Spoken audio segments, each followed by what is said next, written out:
আপনি মাকাই গাছে জল দেন। Hello, welcome back to my channel. বন্ধুরা, আজকে দেখতে পাচ্ছেন কোথায় এসেছি, মাকাই গাড়ি। বাইগান আর মাকাইয়ের অবস্থা দেখবেন, একদম শেষ। মাকাইয়ের অবস্থা শেষ, জলে পুরে ছাই। আর মাকাইয়ের মালিকটাকে দেখে নাও, এই যে মাকাইয়ের মালিক। মাকাই भाई साहब कुछ ज्यादा नहीं हो गया ये? मतलब कुछ भी। মাকাই খাচ্ছি, আমিও মাকাই খাচ্ছি। এই যে মাকাই, আর আমার মাকাই এটা জল দিচ্ছি মাকাই গাড়িতে এখন। আর নাই রস শেষ, একেবারে শেষ। তালে যাচ্ছে। আর এই মাকাইটা তো জলে একদম পুরা জলে পুরে খতম, শেষ শেষ হয়েছে। মাকাইয়ের মালিকটা এটা। আমি আমি কি বলবেন, কিছু বলবেন?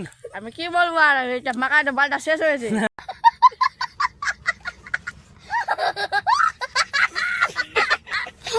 হ্যাঁ, কি হবে মাকাই, হবে কি হবে না? হবে না। হবে না, শেষ। হ্যাঁ, লস আগেবারের মতো হয়ে গেছে নাকি এবারও? কিন্তু জল দিতে লাগবে। হ্যাঁ, জল না দিলে হবে না। না, হুম, যেটা ঠিক আছে ওইটা রস পাবে। দেখুন কি অবস্থা মাকাইয়ের, একেবারে শেষ, চলে গেছে। মাকাইয়ের কিন্তু ফল নাই, মাকাইয়ের একদম ছোট সাইজ, ফল নাই। देखा आपने लापरवाही का नतीजा है। তো বন্ধুরা, দেখা হবে নেক্সট ব্লগে। এখনকার জন্য বাই বাই।